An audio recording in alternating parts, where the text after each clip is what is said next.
Welcome to another great edition of Beacons of Light. Joining me today is Mr. Greg Accardo. He is a parishioner and active member at St. Gerard Catholic Church. Welcome to the show, Greg. Great, thank you for having me. Well, y'all just started a great St. Vincent de Paul ministry. Actually, you kind of revitalized the St. Vincent de Paul ministry that was there for many decades.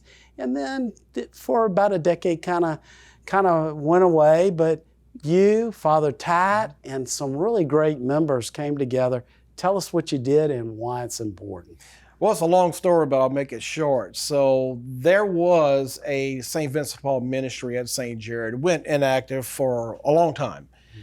We did reactivate it. We've just made our 1-year anniversary from the reactivation.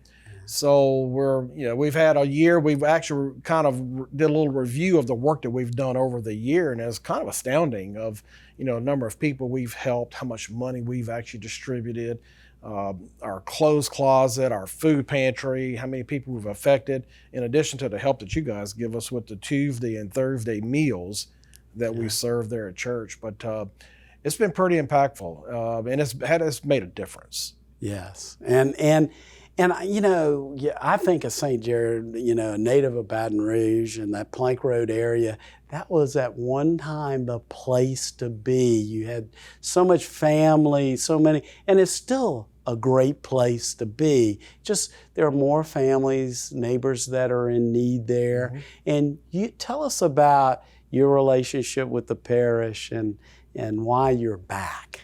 Well, I'm sort of a son of St. Gerard Parish. I mean, my dad grew up in the parish. I grew up in the parish. My grandparents lived in the parish. I was a student at St. Gerard Elementary, at Redemptorist Junior High, Redemptorist High School. So it was a neighborhood for us. We walked to school. We could walk to church. It was a close, kind of a blue-collar community.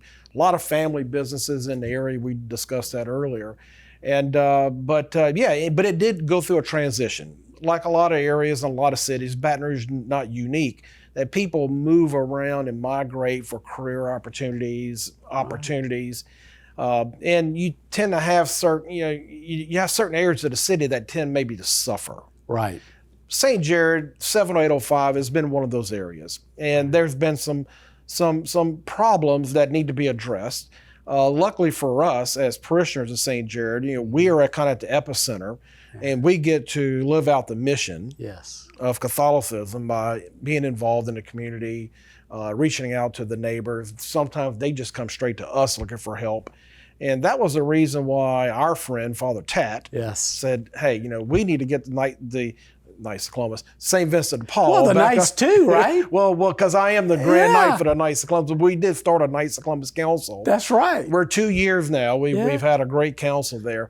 But no, Father Tat was adamant that we need to reactivate the St. Vincent de Paul conference at St. Gerard. And we assembled some active parishioners, and we've done that, and it's been pretty successful. Well, we're all called to be a visible sign of Christ, and Father Tat does that. I mean, he kind of really, he understands what Christ's ministry to the poor is all about, and he fires you up, doesn't he? Father Tat is not afraid to ask. Yes. And he will tell you, he'll usually ask you 3 things. Yes. 3 times. Yes.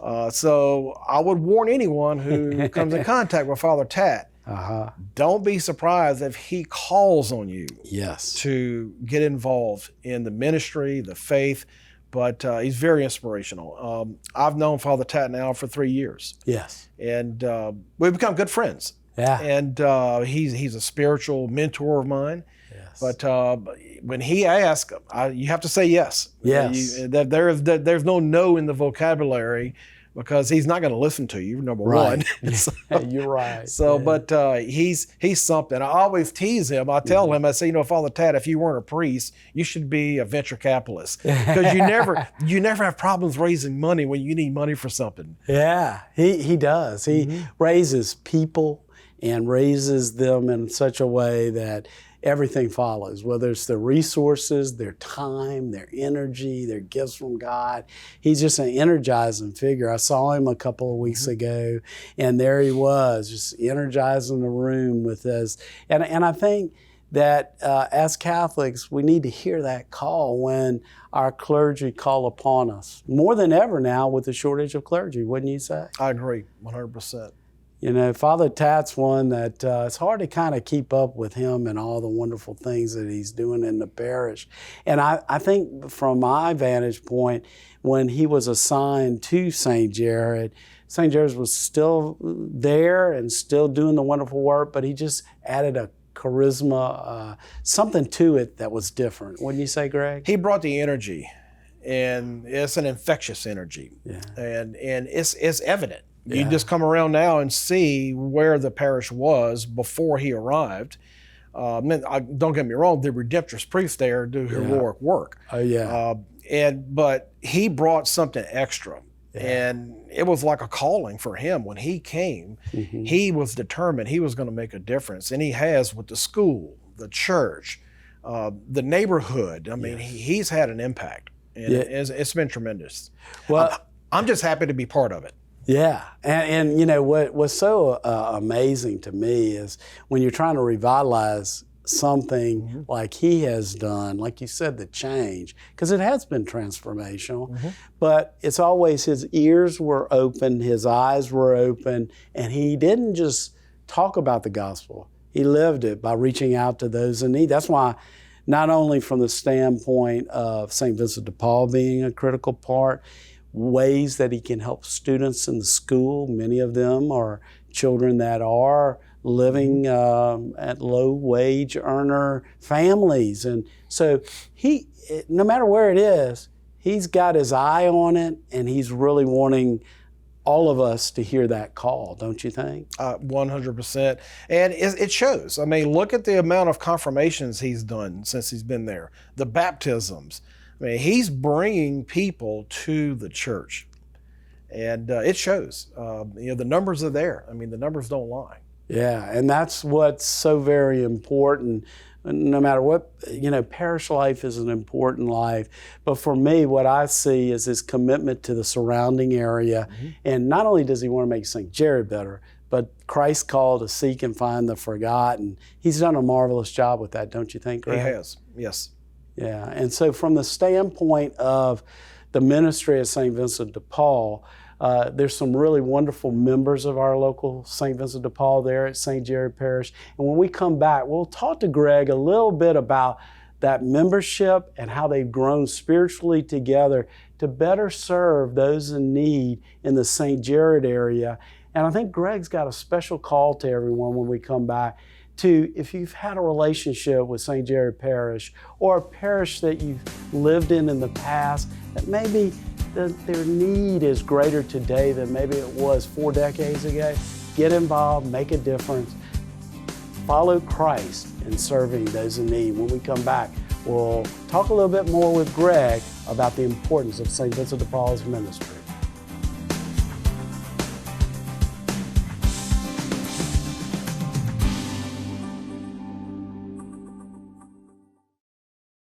For over 20 years, the St. Vincent de Paul Community Pharmacy has served our area.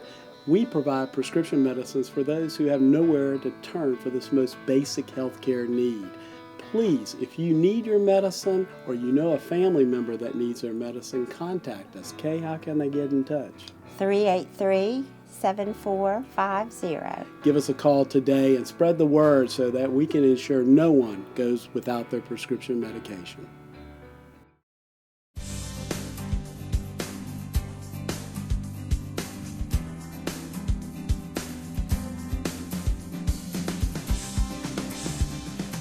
Well, we're joined today with Mr. Greg Accardo, and Mr. Greg is the president of the St. Jared St. Vincent de Paul ministry, and it's a great ministry. It's a ministry that's so wonderful because of all the people. Tell us about some of your members. So, as you know, on a conference level, your members are called caseworkers. That's right. Yeah. I call them warriors. Yeah.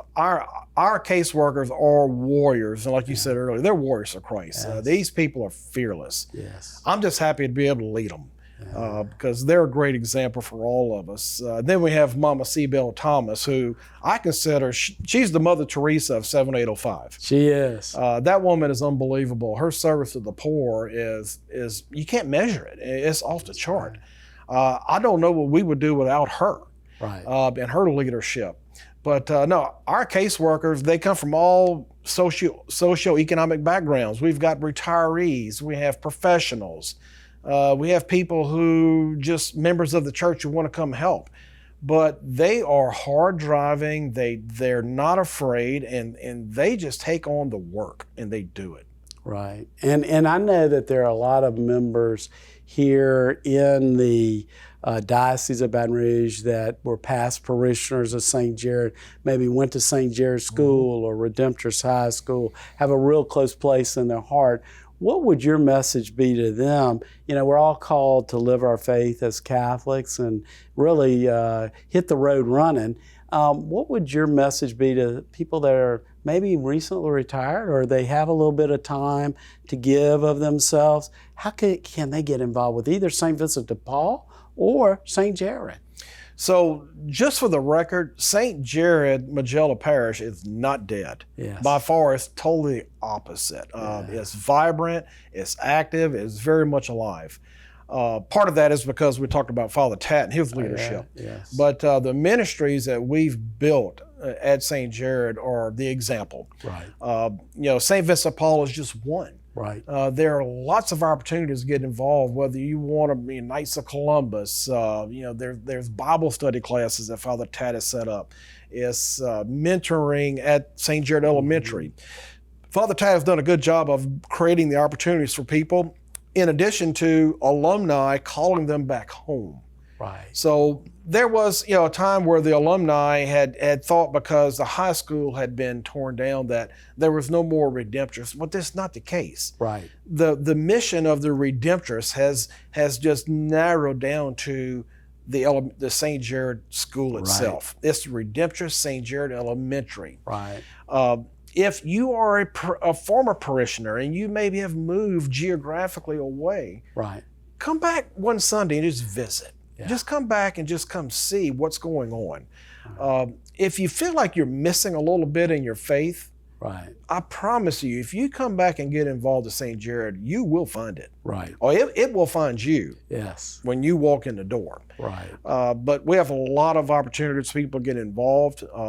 You'll find that a lot of the ministries at St. Gerard, for instance, like St. Vincent de Paul, it's designed to help the poor. Right. But what you'll find is that it helps you more than it helps the poor. Right. You're just there to lend a hand to the poor, but what it does for you is off the chart more valuable than what it does for the people you're helping. Yes. And we call them our neighbors. Right. So when they call in for help with assistance, if they need, light bill or rental assistance or clothes or food, you're serving a need they have at that time. Right. But you're serving a bigger need in yourself. Right. And if you're a professional like me, who's kind of reached the pinnacle of your career, you get to the point in your life where you've got some missing elements, and these are the things that provide those missing pieces for you. Right. And the benefit is much greater to you than it is to them. Well, share with the audience what you do as a career. So I'm a faculty member at the LSU College of Business. Right. I serve as a director of the LSU Professional Sales Institute. Right. So I'm teaching, coaching, mentoring business students, marketing students at LSU. I've been there now for 8 years, so I've done full circle. I've graduated from LSU. Now I'm a faculty member at LSU. Same thing with St. Gerard. I was born in the parish, raised in the parish. Now I'm full circle back in the parish. Right. Even though I don't live in the parish, it is my home parish. Right. That's my life. But any professional, it doesn't matter. You get to a point in your career, like I mentioned earlier, that there's only so much you can accomplish. Right. I mean, there's only so much money you can make, so many titles you can achieve, so many promotions you can make. There's going to be a missing element. Right. How are you going to fill in that gap? Right. And that gap can only be filled spiritually. Right. And you have to go find the outlets that bring you that fulfillment.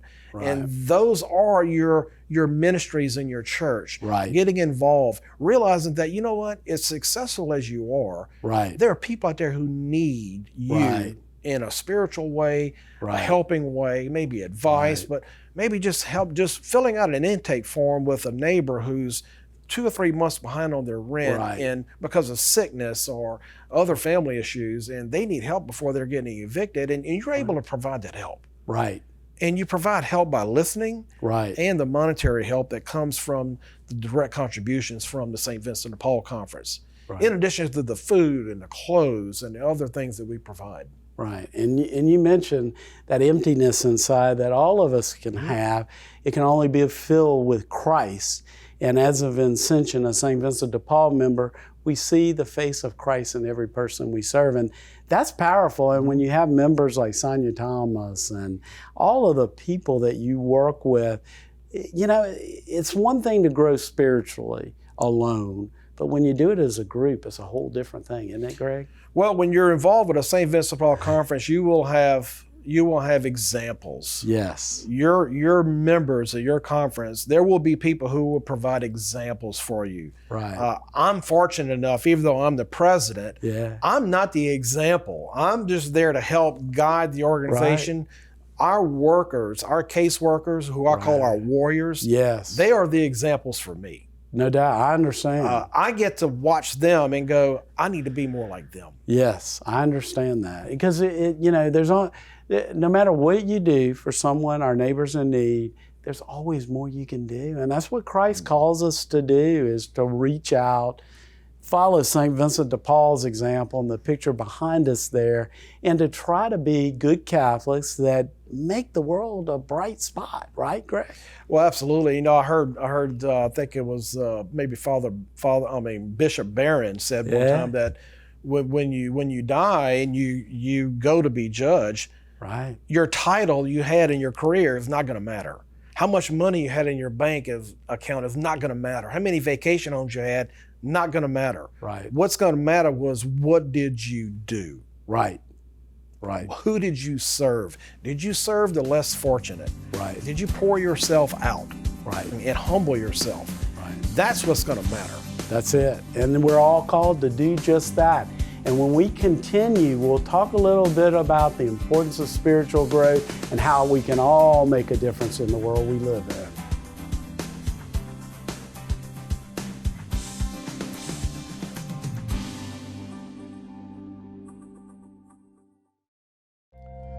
My Bicycle Journey, a book that tells a story. It educates, it promotes, and it also provides some leadership. Take the time to purchase this book, and St. Vincent de Paul benefits from all of the proceeds of this book. Please, if you would, give St. Vincent de Paul a call and let me know what you think of My Bicycle Journey.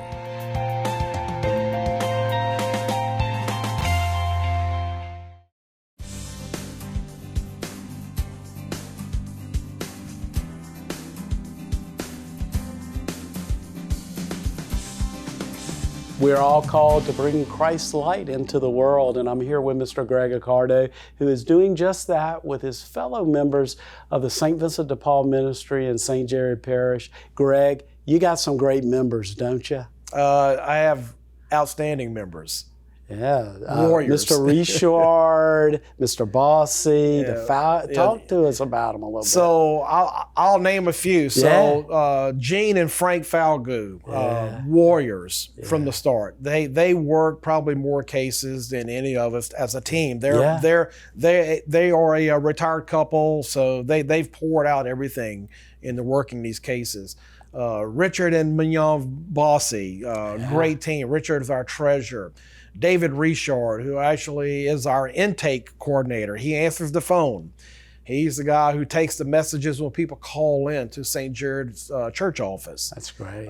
Sonia Thomas, who's the vice president, and we can't forget her mother, Mama Seabell, who her and her team have provided 200 to 250 meals a day, twice a week, Right. for the last year. It's great. Boxed hot meals that they provided, either in person or delivered. Yeah. Thank God for Mama Seabell. She and all the members at St. Gerard, and y'all are doing one thing that we all are trying to do, which is to grow in our faith in a very, very powerful and magnificent way. And so, y'all been at this now a year. So about how many households did you help last year? So right at 150 Okay. in our first 12 months. We've worked about 150 plus or minus cases. Okay. Plus or minus, somewhere in the neighborhood of 150, which is a lot, because we're right off the bat. We were starting fresh. Yes. Brand new conference, fresh training from your team. Yeah. You came in and showed us how to actually work these cases. Yeah. We had to raise some money. Yeah. And we were fortunate enough to be able to do that. And I think we've done well. Yeah, earlier you said $65,000 raised Yeah. that you can put in. You're spending about $5,000 a month? Our outflow to neighbors averages about $5,000 per month. And people can get involved with that, and you never know. We're set up to visit households in our parishes, whether it's St. Gerard or any of the other great conferences in the diocese. But you also, like your first case, wasn't anybody that had a household. They were a homeless couple, right? Exactly. So we had a homeless couple who reached out to Father Tat. I think they Right. knocked on the door of the rectory one day, Right. and they just needed help. Right. They were living in their car. They were trying to get some medical assistance and whatnot. So their first case that we helped were that couple. We put them up in a hotel room for a week. Yes. So that was our first, just kind of getting our feet wet, working with someone in need, and we were able to help them.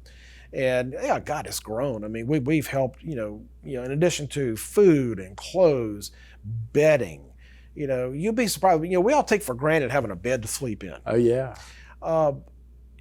We see neighbors, we call them neighbors, who need help just with a bed. Right. And you talk about a case that affected me. So I had a case I worked for a man who just got out of the hospital. Right. And he had some back problems, had to have surgery, was sleeping on the floor. Mm. And he was in such pain from sleeping on the floor, he had to move in with a friend just to get something to sleep on where he could actually get rest because he was in pain. Needed a bed. Right. So, which was easy for us. We have an opportunity to provide beds for people who have a need for them. But getting that man a bed, wow, just something we take for granted every night. We climb into our bed. It's like it's there. Yeah. But this guy didn't even have a bed. Yeah. And so we did. We provided him one, and it was pretty fulfilling to be able to meet his need and alleviate his suffering. Right. And that's our call, is to seek and find the forgotten, the suffering, or the deprived, and bring them the light of Christ. I think, what would your message be? Again, we said it earlier in the show, but, whether it's Baton Rouge, Louisiana, or other parts of the country, but particularly with St. Gerard, if there's an area that has neighbors that are in need, if you've got a connection to the parish, whatever it may be, it might be a past connection, like you went to school there and grew up in the parish, shouldn't you open your ears and eyes and put your hands and talents to coming and helping? Well, Michael, there's need everywhere. Yep. Okay, it may be a higher need in certain areas than others, but there's nowhere you can go anywhere in the country. There's need. Right. We have needs locally. We have needs in our own neighborhood. Right. If like Mother Teresa used to say, you can find the Calcutta in your area. Right. Right. You don't need to go travel. It's there. Right. Okay. So if you want to get involved in further your faith by serving the poor, right, you have opportunities to do that in Baton Rouge. Right. There are opportunities through St. Vincent de Paul, whether you're an alumni of Redemptorist High School, right, or at one time were a parishioner at St. Gerard. Right. You can seek out these opportunities in your local community, in your church parishes.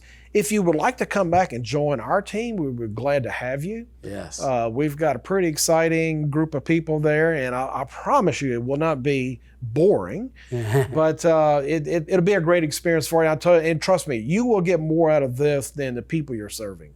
There's no doubt. And that's what the ministry life is all about, is about growing spiritually and recognizing all the blessings. In the show before I've used the terminology, take an inventory of the blessings of your life. Have you been able to do that? And do you see your fellow members doing that? You kind of already said it, taking for granted that bed you get in or whatever the case. But it sounds like you've done a lot of that soul searching. And why is that important in our spiritual journey? Well, absolutely. Mike, it goes back to your annual benefit, count your blessings. Yes. You know, the soup dinner is Yes. to help you realize that, thank God for, where you are, right? Because you could easily be that person who's sleeping in the street.